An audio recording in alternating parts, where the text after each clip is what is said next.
उत्तराखंड में paper leak और नकल के मामलों के सबसे बड़े आरोपी हाकम सिंह और उसके सहयोगी पंकज गौड़ को उत्तराखंड पुलिस और एसटीएफ ने गिरफ्तार कर लिया है। गिरफ्तार आरोपियों पर अभ्यर्थियों को परीक्षा में पास कराने का झांसा देकर लाखों रुपए की मांग करने का आरोप है। जानकारी के अनुसार हाकम और पंकज अभ्यर्थियों से 10 से 12 लाख रुपए तक की रकम वसूलने की कोशिश कर रहे थे। योजना यह थी कि यदि अभ्यर्थी सफल होते तो रकम हड़प ली जाती और असफल होने पर भविष्य की परीक्षाओं में पैसे एडजस्ट करने का बहाना बनाया जाता। पुलिस और एसटीएफ ने संदिग्ध गतिविधियों पर नजर रखी और पटेल नगर क्षेत्र से दोनों को गिरफ्तार किया। हाकम सिंह पहले भी उत्तराखंड प्रतियोगी परीक्षा भर्ती में अनुचित साधनों की रोकथाम एवं उपाय अध्यादेश 2023 के तहत सख्त नकल रोधी कानून के शिकंजे में फंसा है। इस कानून के तहत नकल या पेपर लीक में शामिल पाए जाने पर आजीवन कारावास और 10 करोड़ रुपए तक का जुर्माना लगाया जा सकता है। जैसा कि आप लोग विदित हैं कि कल स्नातक स्तरीय परीक्षा यूके SSSC द्वारा आयोजित की जा रही है और इसमें जो सख्त नकल अध्यादेश माननीय मुख्यमंत्री जी द्वारा लाया गया था 2023 में, उसके बाद से सभी परीक्षाओं की शुचिता और उसकी निगरानी का टास्क एसटीएफ को दिया गया था, साथ ही इंटेलिजेंस एजेंसीज को और सभी जिला पुलिस के को निर्देश जारी थे कि इसमें जो है कभी भी जब भी कोई परीक्षा ऐसी आयोजित होगी तो जो पूर्व में इस तरह से लोग परीक्षाओं की जो नकलों में शामिल रहे हैं, ऐसे गैंग शामिल रहे हैं या ऐसे छात्र जो कहीं ना कहीं इस परीक्षाओं में कहीं लिप्त रहे हों, उन पर निगरानी रखी जाए। तो उसके लिए जहाँ पर स्पेशल टीम जो साइबर कमांडो ट्रेनिंग वाले हैं वो भी निगरानी रखते हैं, साथ ही साथ एसटीएफ की जो टीम रहती है और जो भी इनपुट प्राप्त होते हैं उस पर लगातार पुलिस निगरानी करके उसमें एक्शन करती है। अभी तक जो भी सूचना आई थी उसको सभी को हम वेरीफाई भी करते हैं। इसी तरह की एक सूचना 2 दिन पूर्व जो है प्राप्त हुई थी, जिस सूचना पर यह बात बताई गई थी कि कुछ छात्रों में जो है 12 से 15 लाख रुपए लेकर परीक्षा में पास कराने की बात चल रही है। इसके आधार पर एक संयुक्त टीम देहरादून पुलिस और एसटीएफ की बनाई गई थी। इसके बाद जो है कुछ छात्रों से इसमें जो नंबर आए थे एसटीएफ के पास उनसे वेरिफिकेशन किया गया और उस वेरिफिकेशन के आधार पर छात्रों से पूछताछ की गई तो एक संदिग्ध नाम बताया गया कि उनका कोई जानने वाला है, इस तरह की बातें करता है कि जो 12 से 15 लाख देंगे तो हम इस परीक्षा में आपको पास करा सकते हैं। इसके बाद की जानकारी में जो टीमें लगी तो उसमें जो हाकम सिंह का नाम आया, इसमें जो लड़का था पहले पंकज गौड़ से पूछताछ हुई। उसने बताया कि वो हाकम सिंह के पुराना जानने वाला है और इस कारण से उससे बात करी थी। और हमारे पास अभी वर्तमान में कोई ऐसी चीज़ नहीं, लेकिन जब ऐसे छात्र दिखे उसको इंटरेस्टेड कि कहीं उनको बरगला कर उनसे कुछ पैसे ले लिए जाए एडवांस में, इस कारण से उसने हाकम सिंह से बात करी और हाकम सिंह से भी पूछताछ इसमें एसटीएफ द्वारा भी की गई, जिसको विस्तार से अभी एसएसपी एसटीएफ साहब बताएंगे। बागेश्वर जिले की काफली गैर तहसील स्थित अल्मोड़ा मैग्नेसाइट फैक्ट्री झिरोली में खनन बंद होने के कारण कर्मचारियों को पिछले 8 महीने से वेतन नहीं मिला है। आर्थिक संकट झेल रहे कर्मचारियों ने कलेक्ट्रेट परिसर में प्रदर्शन किया और 15 दिन के भीतर वेतन न मिलने पर उग्र आंदोलन की चेतावनी दी। अध्यक्ष चंदन सिंह रौतेला ने कहा कि फैक्ट्री से क्षेत्र में करीब 3000 लोगों की रोजी रोटी जुड़ी है। वेतन न मिलने से परिवार का भरण पोषण, बच्चों की स्कूल फीस और बैंक लोन की किस्त चुकाना मुश्किल हो गया है। जिले में विगत 8 माह से खनन पर आधारित उद्योग बंद होने से स्थानीय लोगों के रोजगार के साथ उनकी आर्थिकी पर बड़ा संकट खड़ा हो गया है। एक तरफ तो सरकारें रिवर्स पलायन की योजनाओं की बात करती हैं, दूसरी तरफ उद्योग बंद पड़े हुए हैं। ऐसे में पहाड़ से लोगों का पलायन होना लाजमी है। जिस प्रकार से पूरे बागेश्वर जनपद के अंदर खनन पर प्रतिबंधित है और इस कारण से मैग्नेसाइट के जो हमारे स्थायी कर्मचारी हैं वो भी इफेक्टिव हुए हैं और चूंकि वो मासिक वेतन पर रहते हैं, कई महीनों से उनको वेतन नहीं मिल पाया है। कारण क्या है कि वहाँ पर काम नहीं हो रहा है तो उनके पास उत्पादन नहीं है।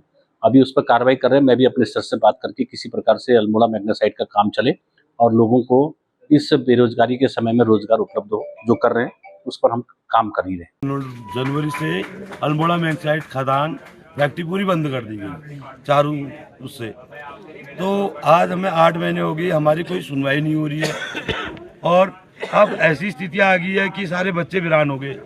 बाहर से बच्चे कॉलेज में जो बाहर कोर्स करने गए उनको घर बुलाना पड़ गया है और रोजी रोटी का संकट आ गया भारी और कोई ऐसे सूझबूझ नहीं कि हम क्या कर रहे हैं, अब हम आगे को कहाँ जाएं, किससे गुहार करें। इसके स्थानीय विधायक जी को हमने पत्र लिख के दिया है और सांसद जी को पत्र लिख के दिया है, मुख्यमंत्री जी को पत्र लिख के दिया है, भारतीय मजदूर संघ बीएमएस के उनको भी हमने पत्र लिख के दिया है। हम तो ट्रेड यूनियन से हैं, भारतीय मजदूर संघ बीएमएस वाले, तो मैंने अपनी उससे हमने सबको पत्र दिया है कि ऐसी ऐसी स्थिति आ गई, ये अभी भूखमरी के कगार में आ गए हम। 1 महीना 2 महीना 3 महीना आदमी जेल ले चलो, 8 महीने हो गए, 8 महीने से न खाने का न पीने का। यहाँ पर सबके ऐसे हाल हो गए कि अब तो जो दुकान वाले हैं वो भी इनको सामान देने के लिए कोई तैयार नहीं है।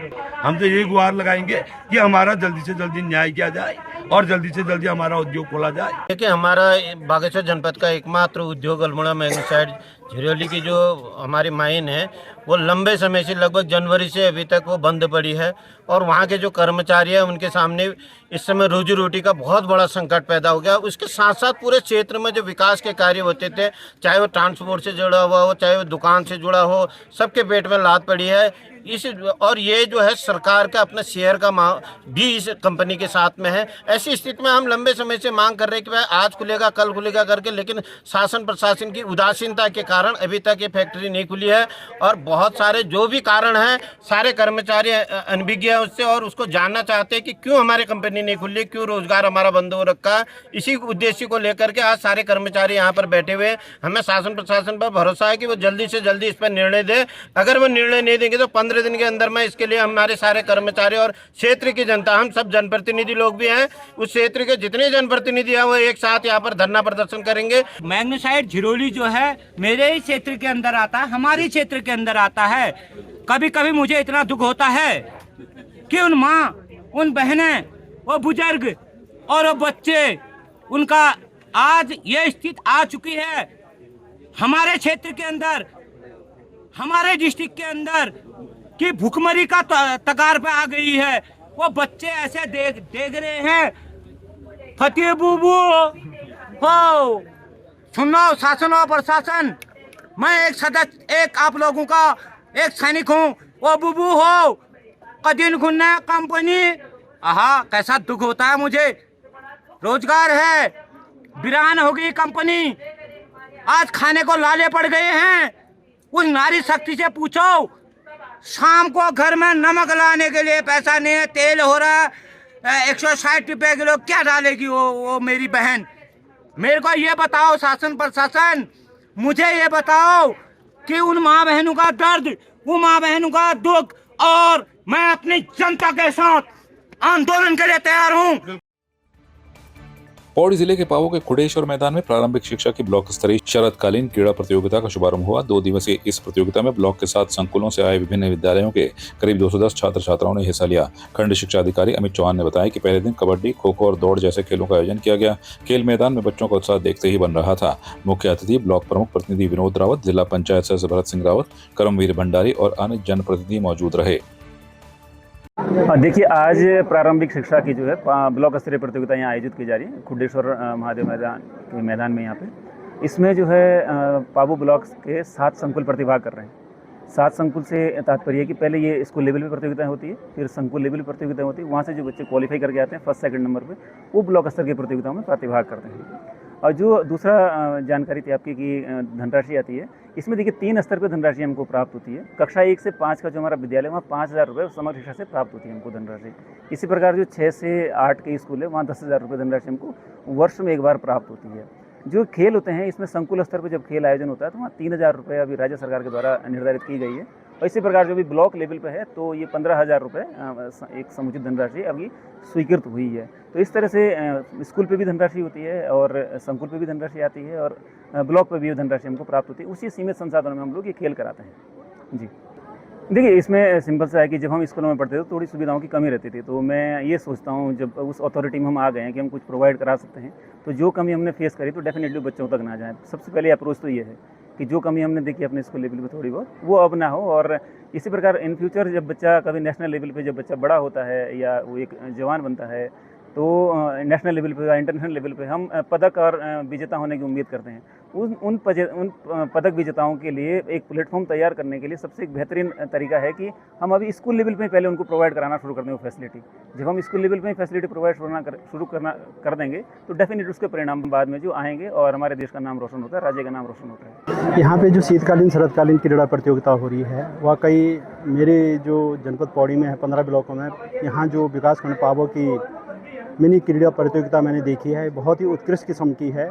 यहाँ पे हमारे शिक्षकों ने, यहाँ पे जो खंड शिक्षा अधिकारी हैं, उन्होंने एक समन्वय भाव से कार्य करते हुए और बहुत ही अच्छी कम बजट में जो सुविधाएं हो सकती हैं, बेहतर से बेहतर हो सकती है, वो करने का यहाँ पे प्रयास किया है।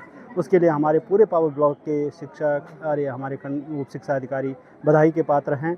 यहाँ पे जो प्रतियोगिताएँ हो रही हैं काबिल तारीफ़ हैं और यहाँ का जो पूरा शिक्षक और हमारे अधिकारी का परिवार है उन्होंने बहुत बेहतर काम किया है, उसके लिए सभी बधाई के पात्र हैं। ये जो हमारे खेल प्रतियोगिताओं के लिए जो बजट सरकारी स्तर से किया जा रहा है वो बहुत कम है। 15,000 में ब्लॉक स्तरीय प्रतियोगिता को करवाना बहुत टफ है। 3,000 रुपये जो संकुल के लिए आ रहे हैं बहुत ही टफ है और 60,000 रुपये हमारे जनपद में इतना भव्य आयोजन होता है, 15 ब्लॉक उसमें प्रतिभाग करते हैं, बहुत न्यून बजट है। तो हमारा सरकार से आग्रह रहेगा कि इन बच्चों के खुशहाल के लिए कि जिससे कि ये अच्छा प्रदर्शन राष्ट्रीय स्तर पर भी कर सकें और इनकी प्रतिभाएं निखर सकें, तो इसके लिए बजट बढ़ाने की मांग हम निरंतर सरकार से करते आ रहे हैं। अपनी वार्ताओं के माध्यम से भी हम सरकार के सम्मुख और विभाग के सम्मुख ये बात को रखते हैं। तो हमारा निवेदन रहेगा माननीय मंत्री जी से कि इसके लिए बजट बढ़ाया जाए। हमारे विकास खंड पावो के लिए ये कि बहुत ही उत्साह का माहौल आज जो यहाँ पे दिख रहा है, उसके लिए हम सब लोग बधाई के पात्र हैं। और मैं गुरुजनों को और बच्चों को बोला है कि भाई आपका जो साल भर में जो भी यहाँ पे कार्यक्रम होंगे, स्कूलों के जो भी खेल प्रोग्राम होंगे, उसमें हमारे से जो बनेगा हम उसके लिए तत्पर तैयार रहेंगे।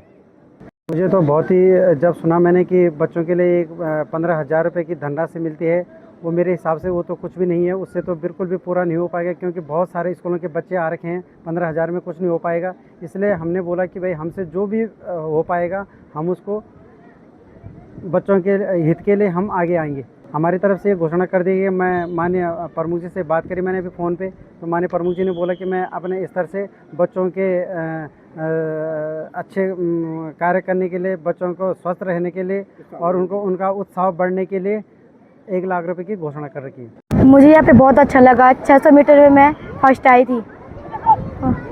दीपस मुलखोड़ी है, यहाँ पे मैट बिछी हुई है, फिर बिछा रखी है और यहाँ पे आजकल बहुत अच्छा लग रहा है मुझे। अभी हमारा कबड्डी नहीं हुआ, जो कबड्डी की मैट आ रखी हैं और शूज़ भी आ रखे हैं, तो वो बहुत अच्छी सुविधा है हमारे लिए। और मुझे लगता है कि 15,000 बहुत कम है और हमारे ब्लॉक में पूरे 300 से ज़्यादा बच्चे हैं, तो उनके लिए अधिक से अधिक धनराशि भेजने का प्रयास करें। मेरे स्कूल का नाम Bhagwat Montessori junior high school है और सर ये मेरी कबड्डी टीम है। सर पहले हम मिट्टी में खेलते थे और सर अब हमारे लिए मैट लगाई गई है। सर हमें अच्छा लग रहा है खेल के। सर वो खाना टीचर्स की तरफ से दिया जाता है। बच्चे ही है ना, हमारे देश का भविष्य बच्चे ही है ना, तो उनका अच्छा तरह से खान पान रहेगा। हम सब लोग सारे टीचर्स इसके लिए पूरा सहयोग करते हैं और बच्चा स्वस्थ रहेगा, है ना। स्वस्थ मस्तिष्क में ही स्वस्थ शरीर में ही स्वस्थ मस्तिष्क का निर्माण होता है।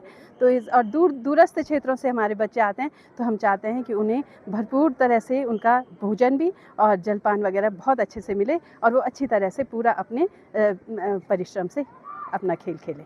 सर देखिए, यहाँ पे जो हमारे खंड स्तरीय जो ब्लॉक खेलकूद चल रहे हैं, उनमें सबका ही सहयोग अग्रणी रहा है और मुख्यतः सारी शिक्षक शिक्षिकाओं का। ये जो बच्चे नौनिहाल हमारे जो बहुत दूर दूर से आए हुए हैं और इनमें क्या है, प्रतिस्पर्धा की भावना, सहभागिता की भावना और कहीं ना कहीं सहयोग के रूप में ये अपने को आगे बढ़ाने के लिए एक भावी जो हमारे देश के कर्णधार हैं, इनको यही एक मैदान मिलता है जिससे ये अपने आगे ज़िंदगी में आगे बढ़ सकें। यहाँ पे खंड शिक्षा अधिकारी के सानिध्य में हमें बहुत अच्छा लगा और सारी शिक्षिकाओं ने, शिक्षकों ने और जितनी भी यहाँ पे क्षेत्रीय जनता है, सब ने बड़े उत्साह के साथ में इस कार्यक्रम का संचालन शुरुआत करा। इन बच्चों में एक जोश फूका है और इस जोश के कारण ही इन बच्चों के चेहरे पे साफ दिखाई देता है कि इनके अंदर कितना जोश है और इस खेल प्रतियोगिता का बहुत ही अच्छा यहाँ पे देखने को मिल रहा है और ये सब हम सबके सहयोग से ही पूरा हुआ है। सर इसमें हमने इस बार मैट पे पहली बार इनको कबड्डी खिलवा रहे हैं, तो बच्चों के लिए एकदम से ये नया एक्सपीरियंस है, जिसके कारण उनको खेल कबड्डी जो मैदान में उनके घुटने छिल जाते थे, इस पे वो कम से कम उत्साह जोश के साथ में खेल पाएंगे और हमें बहुत गर्व हो रहा है कि हम सब के सहयोग से और सर के सानिध्य में हम इन बच्चों को एक अच्छा प्लेटफॉर्म दे पा रहे हैं। आपकी इस पर क्या राय है, हमें कमेंट कर जरूर बताएं। इसके साथ ही आप हमारे YouTube चैनल को सब्सक्राइब कीजिए। आप हमें Facebook, Instagram, Twitter पर फॉलो भी कर सकते हैं और संवाद 365 के साथ एक क्लिक में जुड़ने के लिए डाउनलोड कीजिए संवाद 365 ऐप।